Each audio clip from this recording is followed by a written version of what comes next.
Shalom sahabat Lexio Divina yang dikasihi Tuhan Yesus Kristus. Memasuki pekan suci ini, seri Christ-centered, cross-centered akan menolong kita memahami jalan kehidupan seperti apakah yang Kristus dan salib Kristus tawarkan kepada kita para pengikutnya.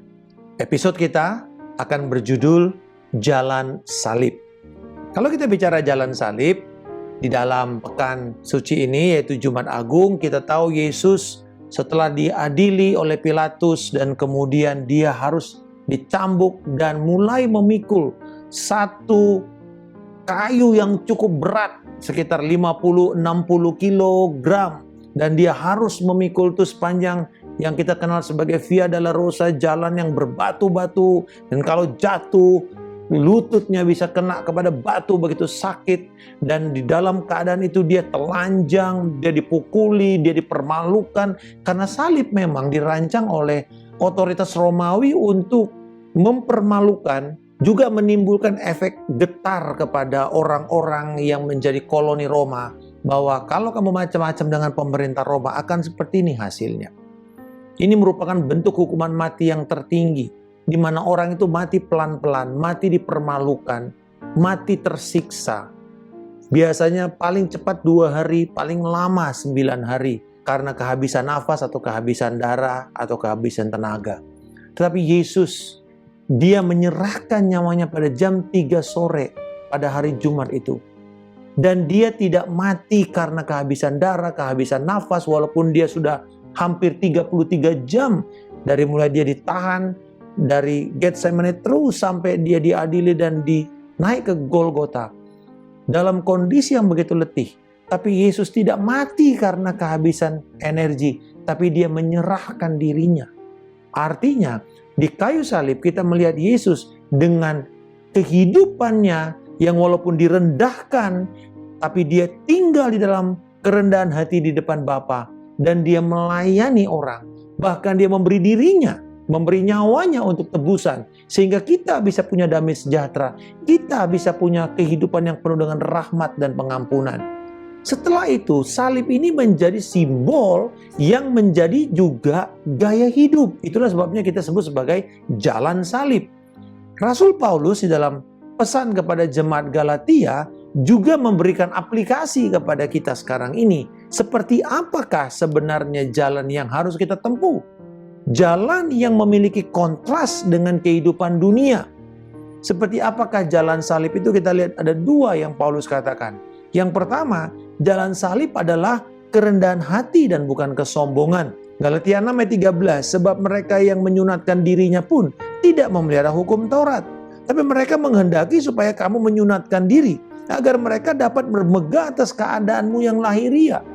Nah, di sini Paulus berbicara mengenai guru-guru palsu, orang-orang penganut agama Yudaisme, yang sebenarnya mereka sendiri juga tidak mentaati firman hukum Taurat yang mereka ajarkan, tapi mereka mau memaksakan semua orang tuh untuk disunat. Pertama, supaya mereka tidak dianiaya oleh kelompok-kelompok yang menentang mereka atau kelompok Romawi. Tapi yang kedua, sebagai pencapaian statistik.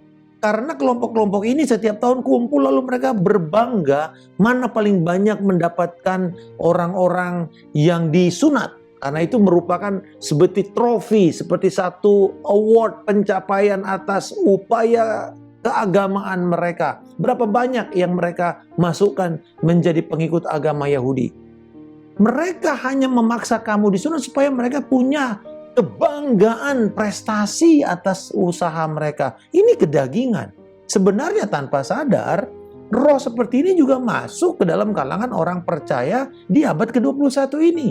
Baik itu antar orang percaya, antar gereja, antar pemimpin rohani sekalipun. Kita bisa lihat contoh kalau ketemu para hamba-hamba Tuhan, pendeta, sidang gembala, selalu kadang-kadang tanpa sadar ini ada naluri mengatakan, gerejamu berapa sekarang jumlahnya? Wow, gimana pertumbuhan jumlah gerejamu? Seakan-akan akhirnya kalau yang kecil ya mereka malu, kalau yang besar merasa dia lebih rohani dan dia lebih sukses. Sebenarnya tidak salah dengan pertumbuhan jumlah, tetapi sebenarnya itu bukan kebanggaan sesungguhnya. Karena gereja tidak harus menggenjot pertumbuhan angka statistik, Tetapi sebenarnya apa yang harus dilakukan oleh para pemimpin gereja adalah memastikan jemaatnya sehat. Kalau jemaat itu sehat, secara rohani sehat, secara relasi dengan tubuh Kristus satu sama lain sehat, maka mereka pasti akan bertumbuh, mereka pasti akan berbuah, bertambah banyak, tanpa harus dipaksa. Tetapi sebaliknya, kalau kita menggenjot sekedar pertumbuhan jumlah orang yang banyak, apakah jumlah orang baptisan, jumlah orang yang datang ke dalam ibadah, pertemuan, atau kelompok kecil, maka kita bisa terjebak masuk ke dalam perangkap-perangkap kesombongan dan juga akhirnya memakai cara-cara yang tidak etis dan menyakitkan satu sama lain di dalam kota di mana kita melayani sama-sama.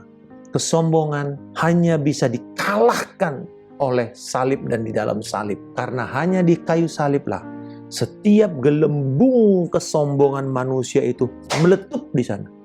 Pecah. Nggak ada yang bisa dipertahankan di kayu salib. Dan kita belajar untuk setiap hari melihat kepada salib.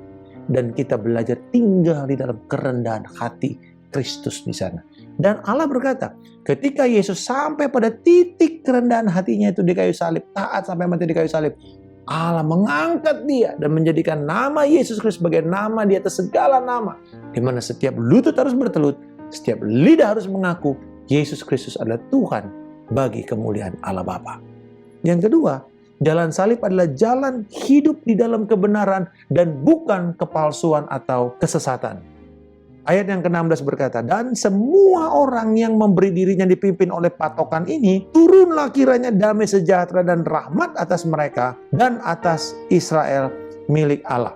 Paulus memakai kata kanon dalam bahasa Yunani yang diterjemahkan sebagai patokan. Kata patokan ini sebenarnya artinya tongkat pengukur seperti mistar pengukur yang dipakai oleh tukang kayu untuk mengukur panjang atau untuk mengukur level. Kata ini dipakai oleh bapak-bapak gereja di dalam abad pertama, di mana mereka memutuskan surat-surat mana yang ditulis oleh para rasul-rasul ini yang otentik, karena kan tersebar kemana-mana. Dan gereja memutuskan kitab mana yang masuk ke dalam kanon, itu sebabnya istilahnya kanonisasi. Dari situ nanti kita dapat kitab kanon yang sekarang ini 66 kitab di Perjanjian Lama dan Perjanjian Baru, 39 di Perjanjian Lama, dan kemudian 27 di Perjanjian Baru. Dan kanon ini kita kenal sebagai kanon yang tertutup, artinya nggak bisa ditambah lagi. Barang siapa satu orang yang mengatakan ada kitab baru, maka itu sesat pasti. Disinilah kita melihat bahwa gereja pun berjuang untuk mendapatkan standar itu, dan itu cukup lama ya, dari abad pertama sampai abad ke-5, tahun 400-an baru diputuskan ini loh kanon yang kita pegang bersama-sama dan menjadi kesepakatan seluruh gereja di seluruh muka bumi ini. Gereja yang benar. Karena tulisan-tulisan palsu banyak juga dipakai oleh kelompok-kelompok tertentu, dan tentu ini tidak sesuai dengan standar dan tersisihkan karena bukan dikategorikan sebagai inspirasi Allah. Nah, dalam konteks ayat ini, Rasul Paulus mengatakan bahwa para pembaca surat, pendengar, jemaat, standar berita kita dari gereja maupun orang percaya adalah berita salib dan berita menjadi ciptaan baru di dalam Kristus Yesus. Itu berita yang kita sampaikan ke seluruh dunia sejak kita terima salib Kristus. Jadi hidup dalam kebenaran firman sebenarnya mengingatkan kita untuk tinggal di dalam berita salib dan berita menjadi ciptaan baru. Memiliki teologi yang baik, yang sehat, yang berpusat pada Injil Kristus sangat penting untuk kesehatan dan kehidupan orang percaya dan gereja Tuhan. Dan dalam hal ini seluruh jemaat Tuhan bertanggung jawab untuk memegangnya. Nah, di sini Paulus bersemangat untuk setiap jemaat pastikan tidak hanya setuju dengan kebenaran dan pengajaran Injil dan salib Kristus, tetapi mereka tinggal di dalam pengajaran itu. Nah, gereja akan hidup di dalam kedamaian yang sesungguhnya saat kita hidup di dalam terang Injil dan kita mengalami hidup yang penuh dengan rahmat Allah dan memperlihatkan ini kepada orang sekeliling kita. Umat yang berpusat pada Kristus, pada salib, akan menjadi umat yang hidup di dalam kerahmatan dan menjadi pembawa damai kepada sesama kita. Yesus berkata, berbahagialah orang yang membawa damai karena mereka disebut sebagai anak-anak Allah. Kita ini ciptaan baru. Kita dipanggil bukan hanya untuk menciptakan damai, tapi membawa damai kepada orang sekeliling kita. Marilah kita menempuh jalan salib yang dipimpin oleh Roh Kudus dan setia memberitakan Kristus dan salib Kristus yang adalah berita pengharapan kepada dunia saat ini. Bapa di surga, aku bersyukur untuk salib Kristus. Tolonglah aku untuk terus tinggal di dalam salib-Mu, melihat kepada salib-Mu, dan tekun berjalan di atas kebenaran salib-Mu setiap hari, memikul dengan sukarela setiap hari, dan tinggal di dalam kerendahan hati, di dalam kebenaran, seperti Tuhan Yesus Kristus. Dalam nama Tuhan Yesus Kristus kami berdoa dan mengucap syukur. Haleluya. Amin. Salam kemenangan. Saya Pendeta Markus Simanjuntak.